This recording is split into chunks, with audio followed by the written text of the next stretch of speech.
가수 황가람 씨가 부른 나는 반딧불이라는 노래가 요즘 화제인데 여러분 아시나요?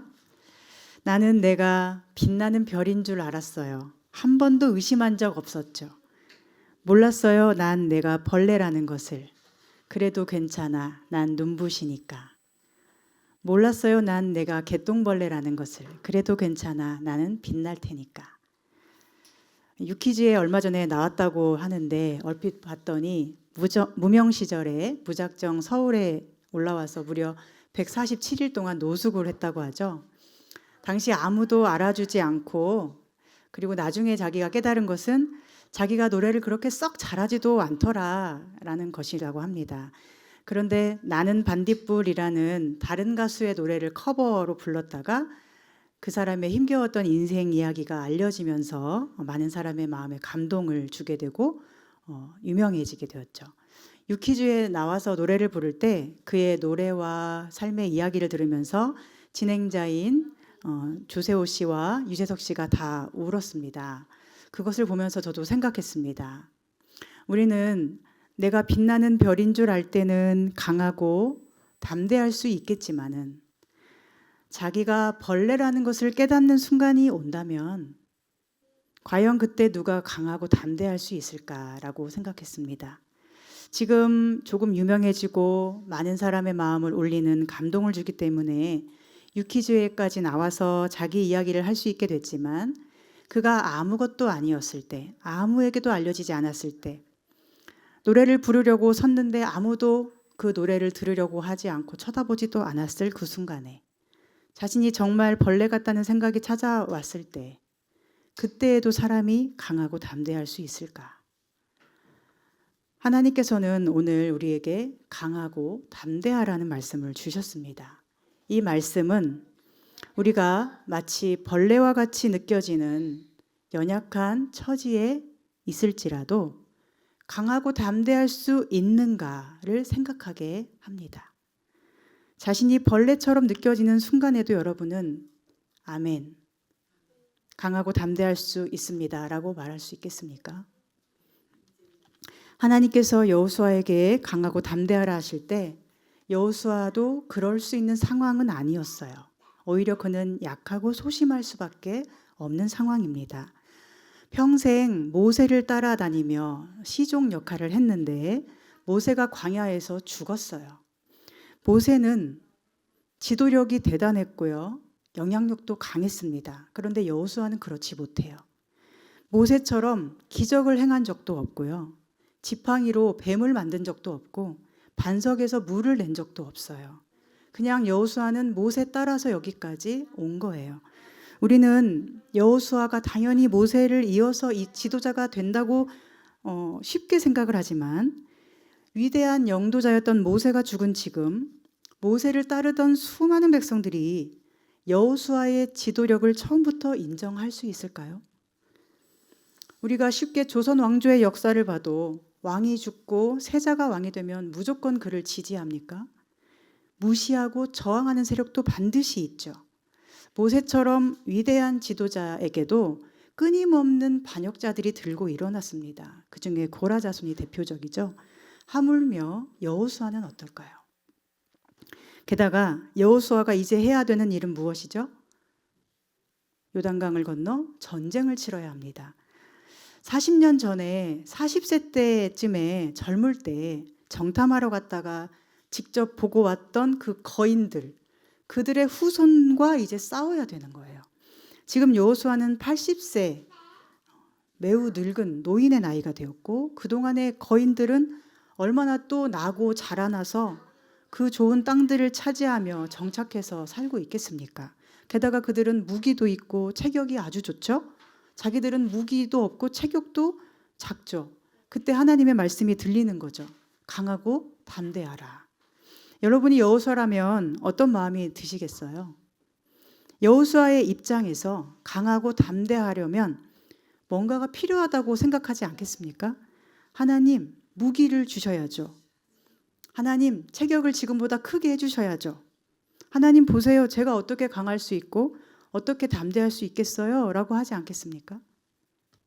그래서인지 많은 목사님들이 이 본문을 보통 어떻게 설교하죠? 강하고 담대하려면 첫째, 목소리가 커야 되고, 둘째, 힘을 길러야 되고, 셋째, 돈이 많아야 된다고 가르칩니다. 즉 1차원적으로 접근해서 하는 설교들이 많죠. 강하고 담대하려면 뭔가를 가지고 있어야 된다고 우리도 자연스럽게 생각할 거예요. 그것이 세상의 이치라고 여깁니다. 즉 우리는 하나님께서 강하고 담대하라 하실 거면 세상의 이치대로 우리에게 뭔가를 주실 것을 원하고 기대하게 되죠. 그런데 하나님은 그런 것을 안 주시면서 강하고 담대하라 하시는 거예요. 왜 그럴까요? 그 이유가 뭘까요? 강함과 담대함은 그런 게 아니라는 것을 가르쳐 주시는 거예요. 하나님의 진리는 항상 세상의 이치와는 반대로 흘러갑니다. 또한 하나님의 강함은 세상의 강함과는 다릅니다. 하나님께서 뭔가를 주시면서 강하라 하시지 않고 그냥 강하고 담대하라 이렇게 하시는 이유는 강함이라는 것이 무기에서 오는 것이 아니고 근육질 체격에서 오는 것이 아니고 심지어 하나님께 평생 쓰임받았던 위대한 영도자, 모세 같은 지도자에게서 오는 것도 아니라는 것을 우리에게 말씀해 주시는 거예요. 그러면 우리는 또 생각해요. 그렇다면 강함은 우리 인간의 강인한 마음의 의지와 같은 것일까? 라고 생각을 하죠. 우리는 내가 모세와 같은 위대한 지도자가 아니기 때문에 뭔가 강한 의지와 신념이라도 가지고 있어야 하지 않을까? 이런 생각을 하죠. 많은 사람들이 그런 사람을 따르는 것이 현실입니다. 누군가가 어떤 강한 의지와 신념을 보여주고 나가면 아, 저 사람에게는 뭔가가 있나 보다 하며 따르는 사람이 세상에 얼마나 많이 있습니까? 그러나 하나님이 말씀하시는 강함은 인간의 어떤 강한 정신력이 아니고 정신력으로 뭔가를 이겨내는 그런 것을 말씀하는 것도 아닙니다. 즉 모든 사람이 강함이라고 생각하는 그것은 강함이 아니라고 하나님은 말씀하셔요. 그러면 하나님께서 여호수아에게 주시고자 하는 강함이 무엇일까요? 무엇으로 담대하라고 하십니까? 5절에 보면 너의 평생에 너를 대적할 자가 없다고 하시고 내가 모세와 함께 있었던 것처럼 너와 함께 할 거라고 하시고 내가 너를 떠나지도 않고 버리지도 않겠다고 하셔요. 이 세 가지 약속을 주시면서 강하고 담대하라 하십니다. 이것이 무슨 뜻입니까? 네가 세상에서 강하고 싶은 욕심을 버리고 무기를 통해 어떤 전쟁의 전술과 전략을 통해 강해지려는 욕심을 버리고 또 어떤 힘 있는 지도자를 통해서 그를 따름으로써 강해지려는 욕심을 버리고 오직 너의 약함을 그대로 인정하고 싸우라는 거예요. 그러나 단 한 가지, 저는 하나님 없이는 안 됩니다. 라고 고백하라는 것입니다. 바로 그때 세상은 가질 수 없는 진짜 강함을 네가 가질 수 있다고 말씀하시는 거예요. 그래서 내가 너와 함께 있을 것이며 절대로 떠나거나 버리지 않는다고 하십니다. 아마도 여호수아는 광야 생활하는 40년 동안 모세를 가장 가까이서 지켜보며 이런 생각을 했을지도 모르겠어요. 나는 별로 할 줄 아는 게 없지만 우리 위대한 지도자 모세가 있으니까 괜찮을 거야. 우리도 어떻죠? 다른 모든 것이 조금 사라져도 이 사람만 있으면 돼. 아니면 나에게는 직장이 있으니까 그래도 괜찮아. 그런 생각을 하겠죠. 그러나 하나님은 그의 생각을 깨트리시죠. 어떻게 깨트리시죠? 너는 모세가 아니라 내가 있어야 돼. 너에게는 다른 어떤 것이 아닌 내가 있어야 돼. 그렇게 여호수아의 깊은 신념을 하나님은 깨트리고 계십니다. 여러분, 위대한 영도자 모세는 하나님과 어떻게 동행을 했나요? 모세는 하나님과 대면하여 알던 사람이고 모세 이전과 이후에도 그와 같은 사람이 없다고 하는 그런 사람인데 하나님께서는 왜 모세와 그토록 친밀하게 함께 해주셨나요? 저는 말할 줄을 모릅니다. 저는 아무것도 아닙니다. 저는 아무것도 못합니다. 라고 자신의 약함과 부족함을 그대로 인정하며 하나님만을 의지했기 때문에 그때 하나님이 모세의 힘이 되어주시고 말 잘하는 아론까지도 붙여주신 거죠. 그러니 지금 여호수아에게 말씀하시는 거예요. 지금 너에게는 네가 의지했던 모세도 없고 네가 할 수 있는 것이 없겠지만 그러나 너는 약하지 않아. 내가 너와 함께하니 너는 강한 사람이야. 지금도 너는 나를 의지하고 있잖아. 이렇게 말씀하시는 거죠. 세상에는 자신의 강한 의지와 신념을 어필함으로써 사람들 사이에서 인기를 얻고 지도자가 되는 사람이 많아요. 그러나 모세와 여호수아를 보면서 우리가 기억해야 되는 것은 하나님이 세우시는 지도자는 자기의 강한 의지와 신념을 가지는 자가 아니라는 거예요. 하나님이 세우시는 지도자는 하나님의 뜻을 성취하는 사람이지 자기 스스로 강한 사람이 아닙니다. 오히려 내가 능력 있다고 생각하는 그 순간이 우리는 강함을 잃어버리는 순간이 되는 것을 기억해야 돼요. 내가 많은 것을 누리고 있고 가지고 있다고 생각하는 그 순간이 하나님을 잃어버리는 순간이 될 수 있습니다. 여러분, 남유다와 북이스라엘의 수많은 왕들이 왜 하나님을 대적하고 하나님으로부터 버림을 받았을까요? 그들이 많은 것을 누리고 가졌기 때문에 스스로 능력 있다고 여겼기 때문에 하나님을 잃어버리게 된 것입니다. 대표적으로 사울 왕이 그렇죠. 하나님만을 의지해야 되는 왕이 힘이 생기고 권세가 생기고 많은 걸 누리다 보니 하나님보다 그 힘과 인기와 권세를 지키기에 여념이 없고 결국은 하나님께 버림을 받게 돼요. 그러나 반대로 다윗은 어떻게 되었죠?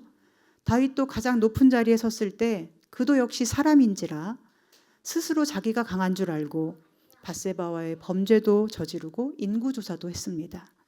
그러나 자신의 범죄함을 지적받는 순간에 다윗이 어떻게 하죠? 그는 하나님이 떠나시는 것이 가장 두려웠기 때문에 지적받는 그 순간 하나님 앞에 엎드려 통곡을 하죠. 나를 주님 앞에서 멀리하지 마시고 주의 성령을 내게서 거두지 마시옵소서. 하나님이 떠나가시면 나는 아무것도 아니라는 거예요. 하나님만을 의지하기 원한다고 고백하는 것입니다. 다윗의 진짜 강함은 하나님을 의지하는 것이지 그가 왕이 되었기 때문에 강한 것이 아니었던 것이죠. 이 세상은 우리에게 늘 가짜 강함을 가르칩니다. 자기가 뭔가 좀 노력해서 잘 되는 경험을 하게 되면 그것을 자랑하고 가르치기를 좋아해요. 여러분, 가수 김종국 씨가 헬스를 굉장히 열심히 해서 몸이 아주 크잖아요. 힘도 세고요. 그래서 그 앞에 서면 많은 사람들이 다 무서워하잖아요. 그리고 그는 사람들 앞에서 늘 무엇을 말하죠? 야, 운동해. 운동해. 그러면 강해질 수 있어. 김종국 씨가 약 20여 년 전에 가수 데뷔할 때 몸이 매우 말랐었고 왜소했는데 운동하고 몸도 커지고 힘도 세지니까 스스로 너무 좋은 거죠. 그 남자들의 세계에서의 힘의 승부 같은 것에서 거의 밀리는 일이 없을 테니까요. 세상은 그럴 수 있습니다. 그런데 그리스도인들조차도 이런 식으로 세상 강함을 자랑하고 가르치려고 해요. 제2의 김종국이 되어서 내가 이걸 해보니까 이게 이렇게 좋더라. 이걸 열심히 해봐. 그러면 이렇게 될 거야. 건강 문제도, 자식 가르치는 문제도 그렇고요. 음식 문제도 그렇고요.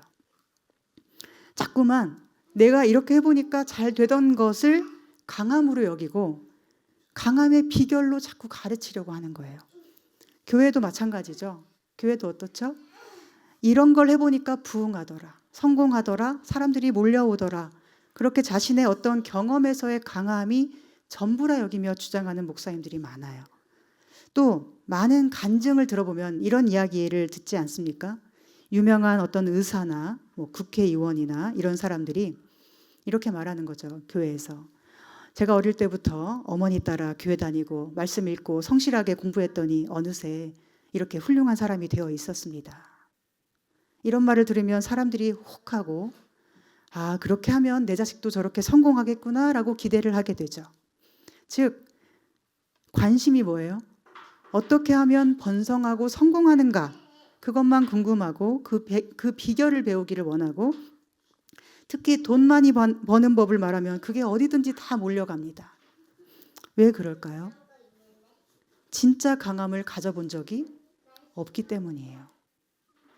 진짜 하나님이 자신의 강함이 되어주신 적이 없기 때문이에요.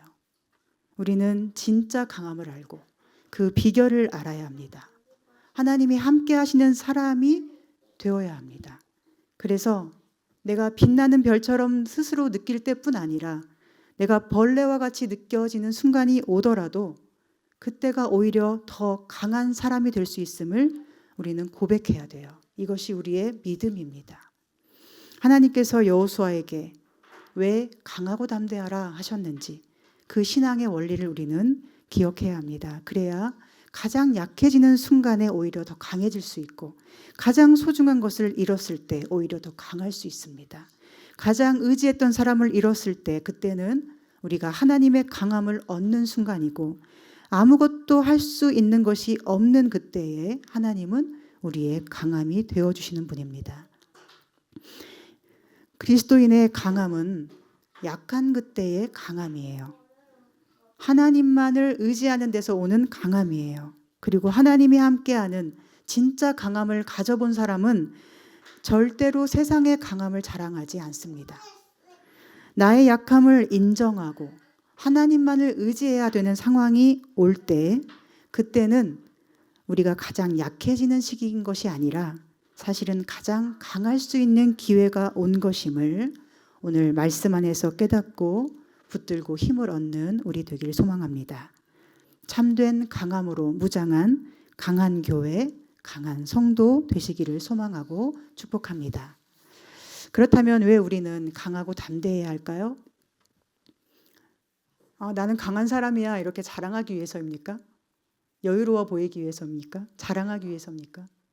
강하고 담대하라고 하신 이유는 싸워 차지하기 위함이라고 6절에 말씀하고 있어요. 싸워서 뭘 차지해야 합니까? 거인과 싸워 하나님이 약속하신 땅을 차지하는 것인데 오늘 그리스도인으로서 살고 있는 우리가 싸워서 차지할 땅은 무엇일까요?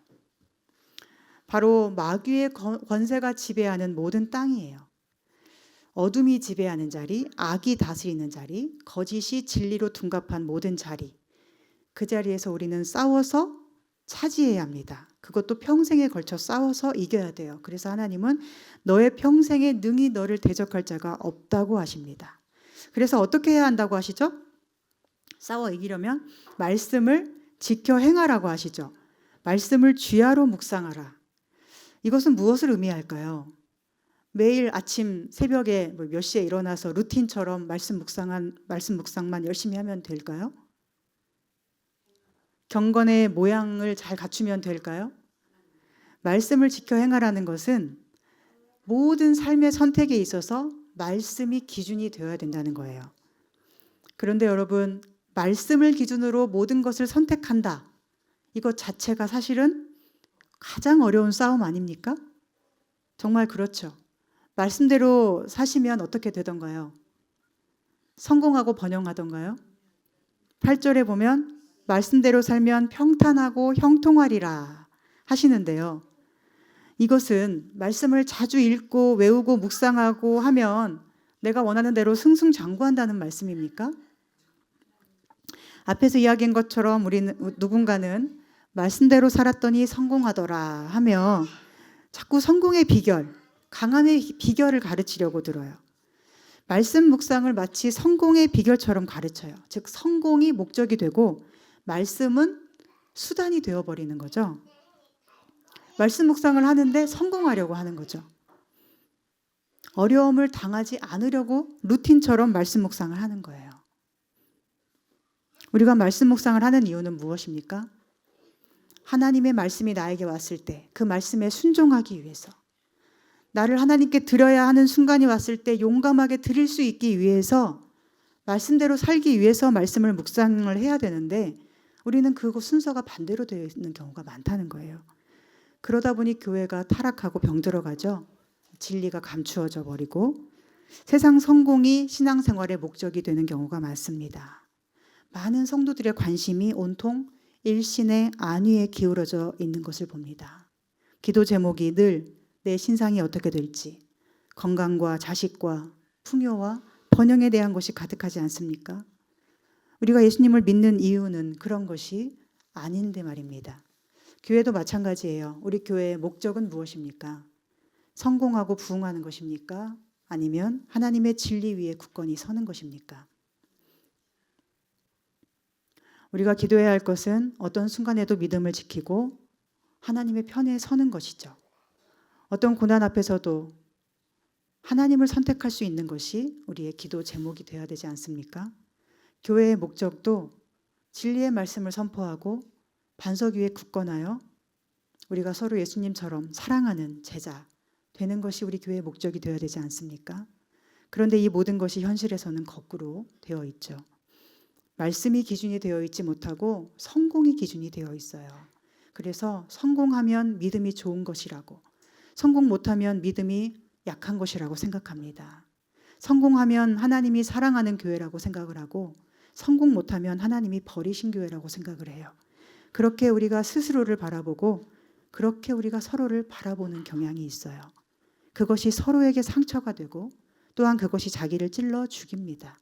마치 거인처럼 우리 목을 죄어오고 다른 사람까지 죽음의 덫에 걸려 넘어지게 하는 죄를 짓게 합니다. 그래서 우리는 이 모든 기준과 싸워야 되는 것이죠. 이 모든 기준이 우리에게 약하다고 비웃을 때, 이 모든 기준이 다른 사람을 볼 때 비웃게 하는 죄를 짓게 할 때 우리는 말씀을 기준으로 내가 강한 존재이며 승리할 자임을 고백하면서 또한 서로를 말씀 안에서 응원하고 격려하며 끝까지 함께 싸워야 합니다. 예수님은 사탄의 3번의 시험을 받을 때 그 모든 것을 무엇으로 싸우셨습니까? 말씀으로 싸워 이기셨죠. 말씀이 예수님이 선택하는 기준이 되었어요. 떡을 만들어 먹으라 할 때 떡을 만들어 먹지도 않으셨고, 높은 데서 뛰어내려보라 할 때 뛰어내리지 않으셨고, 세상을 영광을 보면서 구하지도 않으셨어요. 그래서 마귀는 물러가게 되고 예수님은 하나님과 함께 성령에 이끌려서 하나님의 뜻대로 공생애를 시작할 수 있었죠. 우리는 예수님처럼 승리하기 위해서 형통이라는 것이 무엇인지를 잘 알아야 합니다. 형통은 내가 계획한 대로 뭐든지 되는 것이 아니에요. 모든 사람이 우러러보는 자리에 서는 것이 형통이 아니에요.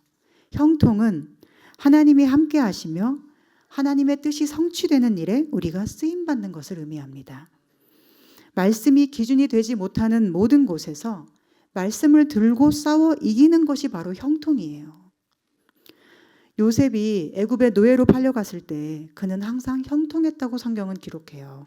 왜냐하면 그가 노예 생활을 하든 아니면 억울하게 지하 감옥에 갇혀 있든 그 삶이 하나님 뜻 안에서 하나님의 뜻을 이루고 있는 그 자체가 형통이라는 거예요. 창세기 39장 2절부터 이렇게 말씀해요. 여호와께서 요셉과 함께 하심으로 그가 형통한 자가 되어 그의 주인 애굽 사람의 집에 있으니 그의 주인이 여호와께서 그와 함께 하심을 보며 또 여호와께서 그의 범사에 형통하게 하심을 보았더라. 자기를 노예라고 비웃고 감옥에 갇힌 죄수라고 비웃는 이 세상의 당연한 이치를 향해서 그는 끝까지 하나님 뜻 안에 서서 싸운 거죠. 또 이사야 52장 13절 말씀에 보면 이런 말씀이 있어요. 내 종이 형통하리니 받들어 높이 들려서 지극히 존귀하게 되리라. 예수님에 대한 말씀인데요. 예수님은 형통하셨는데 그 형통이란 십자가에 받들어 높이 들려서 지극히 존귀하게 되셨다는 거예요. 십자가의 고난과 피 흘려 죽으심이 하나님과 함께 하나님의 뜻을 이루었기 때문에 그것이 형통이라는 것입니다. 그런데 너무 많은 교회들이 이런 참된 기준을 잃어버렸죠. 말씀이 기준이 되지 못하고 엉뚱한 것들이 그 자리를 채우고 있습니다. 교회 안에서조차 얼마든지 말씀이 기준되지 않을 수 있어요. 저도 여러 해 동안 사역을 해오면서 생각해보면 가장 저를 괴롭혔던 것은 늘 이 문제였던 것 같습니다. 말씀이 기준이 되면 다른 모든 것은 감수할 수 있는데 말씀이 아닌 것이 자꾸 기준이 되다 보니까 말씀만을 붙들려면 자꾸 싸워야 되는 거예요. 그러니 마음이 힘들 수밖에 없죠. 기득권이 기준이 되어 있고 힘이 기준이 되고 돈이 기준이 되고 사람 숫자가 기준이 되고 사람들이 어떻게 보는지 그 평가가 기준이 되니까 하나님만 의지하는 신앙이 자꾸 아무것도 아닌 것처럼 되는 거죠. 기득권을 차지하고 있는 어둠의 권세를 향해 말씀을 기준으로 진리의 빛을 비추면 그 거짓과 어둠의 권세들은 어떻게 합니까? 가만히 있습니까? 가만히 있지 않고 진리의 빛을 꺼뜨리거나 죽여 없애려 하는 일이 매우 많습니다. 과거의 교회들을 보면 말씀을 기준으로 세워진 곳이 많았죠. 그래서 사회적으로는 강자들보다는 약자들 편에 서고 거짓을 싫어하며 진리를 위해서 고난을 감당하고 심지어 순교하게 되면 그것은 지극히 큰 영광으로 여겼어요. 그러나 오늘 교회들은 어떻습니까? 말씀이 기준이 되지 못하니 자꾸만 강자 편에 서고 싶어하고 기득권을 유지하려고 힘을 쓰고 자리를 지키려고 거짓말을 하고 사람을 보는 기준도 말씀이 아닌 어떤 외모, 재능, 인기, 성공, 영향력 이런 것이 돼버렸죠. 그리고 절대로 순교하지 않으려고, 절대로 지지 않으려고, 실패하지 않으려고만 안간힘을 씁니다. 이것은 매우 심각한 잘못된 것이 아닙니까? 성경도 이것을 가르쳐줘요. 여호수아가 살았을 시대에는 그래도 그가 말씀을 기준으로 이끌었으니 싸우는 모든 전쟁에서 승리를 이룹니다. 그런데 여호수아가 죽은 후에 어떻게 됩니까?